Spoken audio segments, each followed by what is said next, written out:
Burn injury cases. Good afternoon. I'm Neil Burns. I'm an attorney. I've been asked to talk this afternoon about burn injury cases. People who are injured from fires, from heat. These are serious cases. Some of these are very sad cases. We've had these with young children. We've had them with adults, elderly people. They can happen in landlord-tenant situations. They can happen we had one in a garage. Someone was fixing up their car in a motor vehicle repair garage. We've had them in many different settings, and again, they're very sad. They can be very tragic. They also can be relatively minor, but that's not usually the case.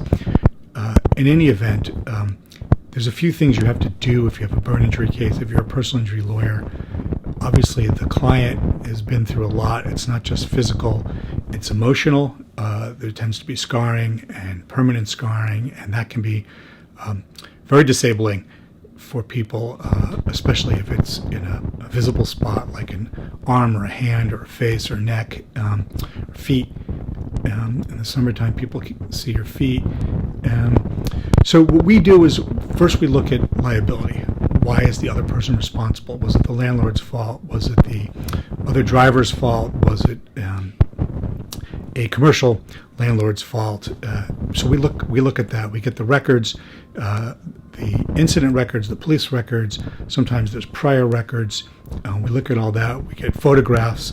We get any study we can of the incident, of how it happened and what investigators looked at.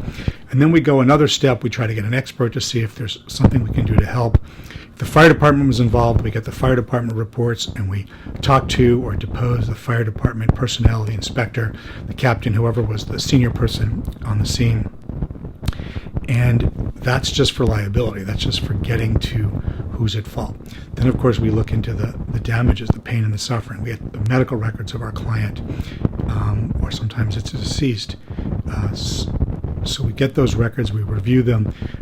Then we sometimes need a medical expert to talk about the extent of disability, how the burn will affect someone in their movement, in their motions, or how big it is and how likely it is to recede.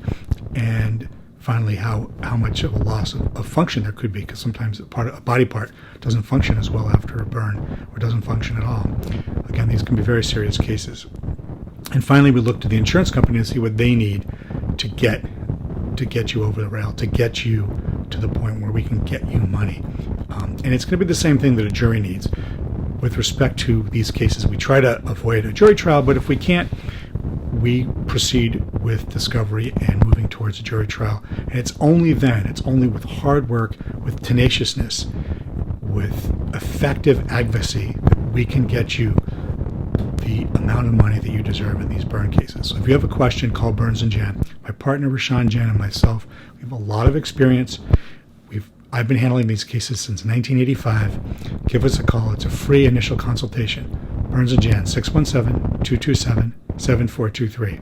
Thank you.